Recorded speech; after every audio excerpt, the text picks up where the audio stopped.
آج کی ویڈیو میں ہم آپ کو شیخ حسینہ اور خالدہ ضیاء کی دلچسپ دشمنی کی کہانی سنائیں گے۔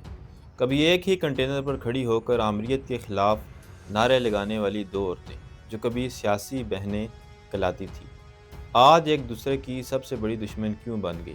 ایک طرف بنگلہ دیش کے بانی کی بیٹی شیخ حسینہ، دوسری طرف ایک فوجی جنرل کی بیوہ بیگم خالدہ ضیاء۔ یہ کہانی صرف سیاست کی نہیں، یہ کہانی ہے اقتدار، انتقام، انا اور ایک ایسی دشمنی کی جس نے پورے ملک کو دہائیوں تک یرغمال بنائے رکھا۔ کبھی ایک اقتدار میں، دوسری سڑکوں پر، کبھی جیل، کبھی ہڑتال۔ جس دن شیخ حسینہ باپ کی برسی مناتی، خالدہ ضیاء اپنی سالگرہ منانا شروع کر دیتی۔ ایک دفعہ ہڑتال ختم کرنے پر بات کی تو سلام دعا کے بعد گالیاں شروع ہو گئی۔ جب خالدہ ضیاء کے بیٹے کا انتقال ہوا تو تعزیت پر آئی شیخ حسینہ کو دھکے دے کر گھر سے نکال دیا۔ پھر 30 دسمبر 2025 کو یہ کہانی ہمیشہ کے لیے ختم ہو گئی۔ آج کی ویڈیو میں ہم آپ کو سنائیں گے شیخ حسینہ اور خالدہ ضیاء کی بنگلہ دیش کی سب سے مشہور، سب سے تلخ اور سب سے طاقتور سیاسی دشمنی کی مکمل 50 سالہ کہانی۔ ویڈیو آخر تک ضرور دیکھیے گا، کیونکہ انجام وہ ہے جس کی کسی نے کبھی توقع نہیں کی تھی۔ سیاسی بہنیں۔ شیخ حسینہ اور بیگم خالدہ ضیاء کی دشمنی اتنی مشہور ہے کہ اکثر لوگ یہ بھول جاتے ہیں کہ یہ دونوں کبھی سیاسی بہنیں بن کر ایک ہی کنٹینر پر کھڑی ہوتی تھیں۔ ان کی مشترکہ جدوجہد کی کہانی بہت دلچسپ ہے۔ 1982 میں جب جنرل M.H. ارشاد نے فوجی بغاوت کے ذریعے اقتدار پر قبضہ کیا تو شیخ حسینہ اور خالدہ ضیاء دونوں کے لیے بقا کا مسئلہ پیدا ہو گیا۔ اس وقت ان دونوں خواتین نے اپنے نظریاتی اختلافات کو پس پشت ڈال کر ایک مشترکہ دشمن کے خلاف ہاتھ ملایا۔ 1980 کی دہائی میں یہ دونوں بیگمات بنگلہ دیش کی سڑکوں پر احتجاجی ریلیوں کی قیادت کرتی تھیں۔ اس دور کی کئی یادگار تصویریں موجود ہیں جن میں یہ دونوں ایک ساتھ بیٹھی جمہوریت کی بحالی کا مطالبہ کر رہی ہیں۔ ان کی اس متحد تحریک نے جنرل ارشاد کی حکومت کی بنیادیں ہلا دی۔ اس دور میں عوام انہیں جمہوریت کی علامت سمجھتے تھے۔ انہوں نے مل کر ہڑتالیں کی، جیلیں کاٹی اور عوامی دباؤ اتنا بڑھا دیا گیا کہ بالآخر 1990 میں جنرل ارشاد کو استعفیٰ دینا پڑا اور ملک میں پہلے آزادانہ انتخابات کی راہ ہموار ہوئی۔ جیسے ہی 1991 کے انتخابات قریب آئے، برسوں کا یہ اتحاد ریت کی دیوار ثابت ہوا۔ اقتدار کی کرسی ایک تھی اور دعوے دار دو۔ جب خالدہ ضیاء پہلی بار وزیراعظم بنی تو شیخ حسینہ نے ان پر دھاندلی کا الزام لگایا اور یہیں سے اس خونی دشمنی کا آغاز ہوا جو آج تک جاری ہے۔ آپس کی دشمنی۔ شیخ حسینہ اور بیگم خالدہ ضیاء کے درمیان سیاسی لڑائی کی اصل بنیاد ان کا بالکل مختلف خاندانی اور نظریاتی پس منظر ہے۔ یہ فرق صرف دو عورتوں کا نہیں بلکہ دو الگ بنگلہ دیشی نظریات کا ٹکراؤ ہے۔ شیخ حسینہ کی سیاست اپنے والد شیخ مجیب الرحمن سے شروع ہوتی ہے۔ وہ ایک سیاسی گھرانے میں پیدا ہوئیں اور بچپن سے ہی تحریکوں کا حصہ رہی۔ خالدہ ضیاء کا سیاست سے دور دور تک واسطہ نہیں تھا۔ وہ ایک فوجی جرنیل ضیاء الرحمن کی خاموش مزاج بیوہ تھی، جو شوہر کے قتل کے بعد پارٹی کو ٹوٹنے سے بچانے کے لیے سیاست میں آئی۔ شیخ حسینہ کا پورا بیانیہ بنگالی قوم پرستی اور 1971 کی آزادی کی تحریک کے گرد گھومتا ہے۔ وہ ان لوگوں کو اپنا دشمن سمجھتی ہیں جنہوں نے پاکستان کا ساتھ دیا۔ خالدہ ضیاء کی سیاست بنگلہ دیشی قوم پرستی پر مبنی ہے، جو مذہب اور ملک کو ساتھ لے کر چلنے کی قائل ہیں۔ ان کا بیانیہ 1971 سے زیادہ بعد کی آزادی کے استحکام پر مبنی رہا۔ شیخ حسینہ کا خاندان بھارت کے بہت قریب رہا ہے کیونکہ بھارت نے ان کے والد کی تحریک کی حمایت کی تھی۔ وہ بھارت کو اپنا سب سے بڑا اتحادی مانتی ہیں۔ خالدہ ضیاء کا پس منظر فوج سے جڑا ہے، اس لیے وہ بھارت کے اثر و رسوخ کو شک کی نگاہ سے دیکھتی ہیں۔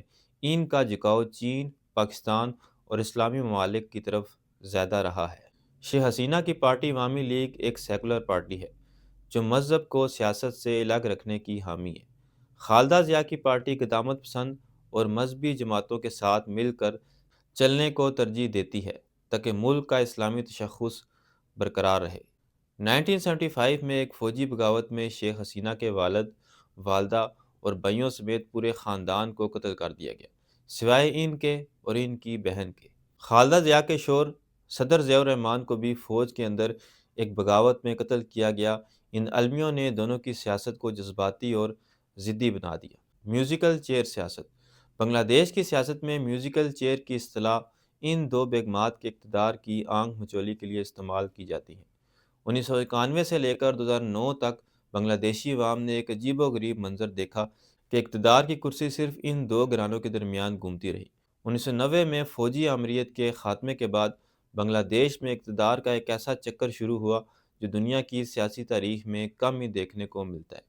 بیگم خالدہ ضیاء وزیر اعظم 1991 سے 1996 تک، شیخ حسینہ واجد وزیر اعظم 1996 سے 2001 تک، بیگم خالدہ ضیاء وزیر اعظم 2001 سے 2006 تک، شیخ حسینہ واجد 2009 سے 2024 تک۔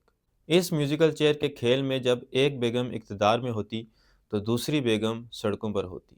جب شیخ حسینہ اپوزیشن میں ہوتی تو پورا ملک بند کروا دیتی کہ انتخابات کے وقت کوئی بھی وزیر اعظم نہیں رہے گا، بلکہ ایک غیر جانبدار نگراں حکومت الیکشن کروائے گی۔ یہ دنیا کا انوکھا نظام تھا جو صرف ان دونوں کی باہمی بے اعتمادی کی وجہ سے وجود میں آیا۔ میوزیکل چیئر کا یہ کھیل 2009 میں اس وقت رک گیا جب شیخ حسینہ اقتدار میں آئی اور انہوں نے نگران حکومت کا نظام ختم کر کے اپوزیشن کو سیاسی طور پر دیوار سے لگا دیا۔ اس کے بعد وہ مسلسل 15 سال وزیر اعظم رہی، یہاں تک کہ 2024 میں عوامی انقلاب نے انہیں کرسی سے اتار دیا۔ سالگرہ پر تنازع۔ بنگلہ دیش کی سیاست میں شیخ حسینہ اور خالدہ ضیاء کے درمیان سالگرہ کا تنازع محض ایک تاریخ کا مسئلہ نہیں بلکہ شدید سیاسی دشمنی اور انتقام کی علامت ہے۔ 15 اگست بنگلہ دیش کی تاریخ کا سب سے حساس دن ہے شیخ حسینہ کے لیے۔ اس دن ان کے والد شیخ مجیب الرحمن کو ان کے خاندان کے 18 افراد سمیت ایک فوجی بغاوت میں قتل کر دیا گیا تھا۔ عوامی لیگ اس دن کو قومی یوم سوگ کے طور پر مناتی ہے۔ 1990 کی دہائی سے خالدہ ضیاء نے اچانک 15 اگست کو اپنی 50ویں سالگرہ منانا شروع کر دی اور بڑے پیمانے پر کیک کاٹنے کی تقریبات منعقد کی۔ عوامی لیگ نے مختلف دستاویزات پیش کی جن کے مطابق خالدہ ضیاء کی تاریخ پیدائش 15 اگست نہیں ہے۔ میٹرک کے سرٹیفکیٹ میں 5 ستمبر 1946 درج ہے، شادی کے سرٹیفکیٹ میں 4 اگست 1944 درج ہے، پاسپورٹ میں 19 اگست 1945 درج ہے۔ حسینہ واجد کا موقف ہے کہ خالدہ ضیاء جان بوجھ کر ان کے والد کی برسی کے دن جشن مناتی ہے تاکہ ان کی تذلیل کی جا سکے اور قاتلوں کی حمایت کا تاثر دیا جائے۔ اسے ایک سیاسی پیغام سمجھا جاتا ہے کہ خالدہ ضیاء شیخ مجیب الرحمن کو قوم کا باپ تسلیم نہیں کرتی۔ 2021 میں بنگلہ دیش کی ہائی کورٹ نے حکومت کو حکم دیا کہ خالدہ ضیاء کی تاریخ پیدائش سے متعلق تمام سرکاری ریکارڈ کی چھان بین کی جائے۔ عدالت نے ریمارکس دیے کہ ایک ہی شخص کی اتنی زیادہ تاریخ پیدائش ہونا مشکوک ہے۔ ہاتھ ملانے سے گریز۔ بنگلہ دیش کی ان دو بیگمات کے درمیان دشمنی اس حد تک گہری رہی ہے کہ عوامی مقامات پر ان کا ایک دوسرے سے ہاتھ ملانا تو دور، نظریں ملانا بھی ناممکن رہا ہے۔ 1991 کے بعد سے جب بنگلہ دیش میں جمہوریت بحال ہوئی، ان دونوں لیڈروں نے شاذ و نادر ہی ایک دوسرے سے ہاتھ ملایا یا براہ راست بات چیت کی۔ ان کے درمیان سر جنگ اس قدر شدید تھی کہ اگر کسی جنازے یا قومی تقریب میں دونوں موجود ہوتی تو وہ ایک دوسرے کی طرف پیٹ کر کے بیٹھتی تھی۔ ان کے درمیان تلخی کا اندازہ 2013 کی اس مشہور ٹیلی فون کال سے لگایا جا سکتا ہے جو تقریباً 22 سال بعد ہوئی۔ شیخ حسینہ نے خالدہ ضیاء کو ہڑتال ختم کرنے اور کھانے پر مدعو کرنے کے لیے فون کیا۔ اس 37 منٹ کی کال میں ہاتھ ملانے جیسی گرمجوشی کے بجائے سخت جملوں کا تبادلہ ہوا۔ خالدہ ضیاء نے 15 اگست کی سالگرہ کا دفاع کیا جبکہ شیخ حسینہ نے ان کے رویے پر کڑی تنقید کی۔ اس کال کے بعد تعلقات مزید تباہ ہو گئے۔ شیخ حسینہ کا ماننا ہے کہ خالدہ ضیاء کے شوہر ضیاء الرحمن ان کے والد شیخ مجیب کے قتل میں ملوث تھے یا انہوں نے قاتلوں کو تحفظ دیا۔ جنوری 2015 میں جب خالدہ ضیاء کے چھوٹے بیٹے عرفات رحمان کا انتقال ہوا تو شیخ حسینہ تعزیت کے لیے ان کی رہائش گاہ گئی، لیکن خالدہ ضیاء نے دروازہ نہیں کھولا اور انہیں اندر آنے سے روک دیا۔ اس واقعے نے ہاتھ ملانے یا صلح کی رہی سہی امید بھی ختم کر دی۔ حکومت کی تبدیلی۔ بنگلہ دیش کی سیاست میں 2024 کا سال ایک ایسا تاریخی زلزلہ ثابت ہوا جس نے دہائیوں پر محیط نظام کو چند ہفتوں میں پلٹ کر رکھ دیا۔ اس سال کے ڈرامائی واقعات نے جہاں 15 سالہ اقتدار کا خاتمہ کیا، وہیں بیگمات کی جنگ کو ایک بالکل نئے اور آخری موڑ پر پہنچا دیا۔ سال کا آغاز شیخ حسینہ کی چوتھی مسلسل جیت سے ہوا تھا، لیکن جون اور جولائی میں سرکاری ملازمتوں میں کوٹا سسٹم کے خلاف طلباء نے احتجاج شروع کیا۔ شیخ حسینہ نے مظاہرین کو رضاکار کہا، جس نے آگ پر تیل کا کام کیا۔ پولیس اور عوامی لیگ کے حامیوں کے ساتھ جھڑپوں میں 300 سے زائد افراد ہلاک ہوئے، جس کے بعد یہ تحریک حسینہ چھوڑو کی تحریک میں بدل گئی۔ یہ بنگلہ دیشی تاریخ کا سب سے بڑا ڈرامائی دن تھا، جب لاکھوں مظاہرین نے ڈھاکہ کی طرف لانگ مارچ کیا تو آرمی چیف نے شیخ حسینہ کو استعفیٰ دینے کے لیے صرف 45 منٹ کا وقت دیا۔ شیخ حسینہ کو اپنی قوم کے نام الوداعی پیغام ریکارڈ کرنے کا موقع بھی نہیں ملا۔ وہ اپنی بہن کے ساتھ فوجی ہیلی کاپٹر میں بیٹھ کر بھارت فرار ہو گئی۔ مظاہرین نے وزیراعظم ہاؤس پر قبضہ کر لیا اور وہاں کی کرسیوں، بستروں اور حتیٰ کہ کچن کے سامان کے ساتھ بھی اپنی تصاویر سوشل میڈیا پر شیئر کی۔ شیخ حسینہ کے جانے کے اگلے ہی دن صدر مملکت نے خالدہ ضیاء کی فوری رہائی کا حکم جاری کیا۔ وہ کئی سالوں سے جیل اور پھر گھر میں نظر بند تھی اور ان پر ملک چھوڑنے کی پابندی تھی۔ رہائی کے بعد انہوں نے ایک ویڈیو پیغام میں عوام سے پرامن رہنے اور انتقامی سیاست کو مسترد کرنے کی اپیل کی۔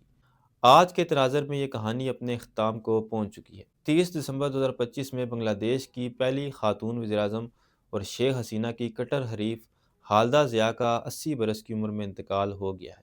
ضلع وطنی میں موجود شیخ حسینہ نے اپنی حریف کی موت پر تعزیت کا پیغام بھیجا ہے اور ان کی سیاسی خدمات کا اعتراف کیا ہے، جو کہ ان کی طویل دشمنی کی تاریخ میں ایک غیر متوقع موڑ ہے۔ تو دوست، یہ تھی میری آج کی ویڈیو۔ ملتے ہیں اگلی ویڈیو میں، تب تک اللہ حافظ۔